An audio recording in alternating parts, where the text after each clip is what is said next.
Assalamualaikum warahmatullahi wabarakatuh. Kami dari kelompok 10 akan mempresentasikan salah satu materi dari mata kuliah Hukum Perbankan, yaitu Rahasia Bank. Anggota kelompok kami beranggotakan, yang pertama ada Anggia Rahmadania dengan NPM 221023, yang kedua ada Cynthia Putri Ismaniesa dengan NPM 2210000161, dan yang terakhir saya sendiri, Cynthia Nur Anissa dengan NPM 2210000174. Yang pertama akan menjelaskan latar belakang dari rahasia bank yang akan dijelaskan oleh Anggia. Latar belakang rahasia bank. Salah satu faktor untuk dapat memelihara serta meningkatkan rasa kepercayaan masyarakat terhadap suatu bank pada umumnya ialah kepatuhan bank terhadap kewajiban rahasia bank. Kerahasiaan bank merupakan salah satu pilar utama dalam sistem perbankan di Indonesia yang diatur oleh perundang-undangan. Hal ini mengacu pada kewajiban bank untuk menjaga dan melindungi kerahasiaan informasi nasabah seperti data keuangan, data pribadi, dan identitas nasabah, saldo rekening, serta aktivitas perbankan. Prinsip ini bertujuan untuk menjaga privasi nasabah agar tidak tersebar dan disalahgunakan oleh pihak ketiga, serta menjaga kepercayaan masyarakat terhadap lembaga perbankan. Seiring dengan pertumbuhan industri perbankan, semakin banyak orang yang menyadari betapa pentingnya melindungi data konsumen. Akibatnya, hak dan tanggung jawab bank untuk melindungi privasi data konsumen kini diatur dengan regulasi yang lebih ketat. Dalam melindungi informasi terhadap dua tujuan, yaitu untuk menjaga stabilitas sistem keuangan negara serta melindungi privasi konsumen. Orang bisa saja menjadi ragu untuk mengelola dan menyimpan uang mereka melalui organisasi perbankan jika mereka tidak dijamin kerahasiaannya. Namun, meskipun kerahasiaan bank di Indonesia dijamin oleh berbagai regulasi, ada tantangan besar dalam menyeimbangkan antara perlindungan privasi dan upaya pencegahan tindakan ilegal, seperti pencucian uang, penghindaran pajak, keberadaan regulasi yang mengatur pengecualian terhadap kerahasiaan bank, seperti kewajiban melaporkan transaksi yang mencurigakan kepada otoritas yang berwenang, menjadi penting agar perbankan tidak disalahgunakan untuk hal yang ilegal. Slide selanjutnya ada teori rahasia bank. Yang pertama, teori rahasia bank bersifat mutlak, dan yang kedua ada teori rahasia bank bersifat nisbi atau relatif. Selanjutnya yaitu prinsip kerahasiaan bank. Prinsip kerahasiaan bank atau bank secrecy law adalah salah satu prinsip dalam hukum perbankan di mana bank wajib untuk merahasiakan segala sesuatu yang berhubungan dengan keterangan mengenai nasabah, menyimpan dan simpanan nasabah. Di Indonesia, prinsip kerahasiaan bank tidak bersifat mutlak. Dalam artian terdapat sejumlah kondisi yang mengecualikan kerahasiaan data nasabah dan simpanannya.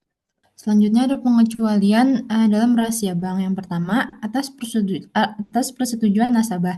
Nasabah memberi izin tertulis untuk membuka data mereka kepada pihak tertentu. Yang kedua, permintaan dari otoritas yang berwenang. Data dapat diungkap untuk keperluan penyidikan atau proses hukum, seperti kasus pencurian, pencucian uang, korupsi, atau tindak pidana lainnya. Yang terakhir, eh, kepentingan pemeriksaan bank. Bank Indonesia atau OJK dapat mengakses data untuk keperluan pengawasan dan pengendalian perbankan. Selanjutnya yaitu dampak positif kerahasiaan bank bagi Indonesia. Yang pertama yaitu privasi nasabah.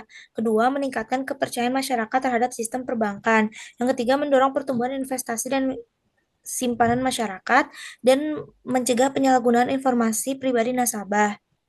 Lalu dampak negatif kerahasiaan bank bagi Indonesia yaitu yang pertama berpotensi menutup praktik pencucian uang, menghambat transparansi dalam investigasi keuangan, dapat dimanfaatkan untuk kegiatan ilegal dan mengurangi kemampuan otoritas dalam mengawasi aliran dana. Selanjutnya, regulasi yang mendukung kerahasiaan bank di Indonesia yang pertama yaitu Pasal 40 Undang-Undang Perbankan, Undang-Undang Nomor 10 Tahun 1998, Undang-Undang Otoritas Jasa Keuangan, Undang-Undang Nomor 21 Tahun 2011, Peraturan Bank Indonesia Nomor 2 garing 19 garing PBI garing 2000, Pasal 17 dan 18 Undang-Undang Pencegahan dan Pemberantasan Tindak Pidana Pencucian Uang, Undang-Undang Nomor 8 Tahun 2010, Peraturan Pemerintah Nomor 43 Tahun 2015, Undang-Undang Informasi dan Transaksi Elektronik, UU ITE Nomor 19 Tahun 2016, Kesepakatan Internasional, dan Undang-Undang Ketentuan Umum dan Tata Cara Perpajakan atau Undang-Undang Nomor 9 Tahun 2017. Selanjutnya ada opini dan pendapat. Rahasia bank di Indonesia itu semacam tameng kuat untuk menjaga privasi nasabah. Kebayang nggak kalau data keuangan kita bebas diakses, bisa chaos banget. Nah, sistem perbankan sendiri mempunyai aturan yang super kuat soal ini, seperti yang sudah dibahas pada regulasi sebelumnya yang bertujuan agar data pribadi dan finansial kita aman dari kebocoran. Ya, tidak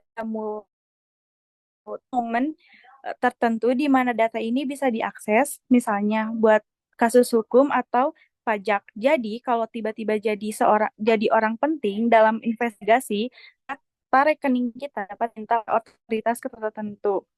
Tentunya lewat jalur resmi. Semua ini dilakukan bukan hanya untuk menjaga keamanan, tapi juga kepercayaan. Jika bank gagal jaga rahasia, ya siap-siap aja ditinggal nasabah di era digital, di mana semua serba online, tantangan makin besar. Oleh sebab itu, bank tidak hanya butuh sistem keamanan canggih, tetapi juga harus terus adaptasi dengan berbagai ancaman baru.